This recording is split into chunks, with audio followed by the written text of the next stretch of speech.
Қатар АШ пен Иранды келіссөздерге қайта оралту үшін Пәкістанмен бірлесіп жұмыс істеп жатқанын мәлімдеді. Бұл мәлімдеме Пәкістан армиясының қолбасшысы Асым Мунирдің Тегеранға сапарынан кейін жасалды. Our officials are on the phone on a daily basis trying to workshop ideas, workshop ways of getting back to the negotiations. Қатар Ормуз бұғазы арқылы энергия тасымалы үшін Иранмен жеке келісім жасауды көздемейтінін айтты. This is a regional problem that needs a regional solution. It cannot be addressed bilaterally with Iran. Iran has closed the Strait of Ормуз, and in a way that goes beyond the international maritime law and goes beyond good neighborly relations. This needs to end immediately.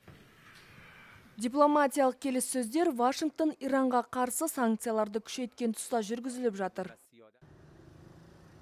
Qatar says it remains committed to mediation, but Iran's latest threats have created another obstacle to efforts to bring Tehran and Washington back to negotiations. Doha insists diplomacy remains the only way out of the crisis. Mohammed Al-Ashi, your news, Doha.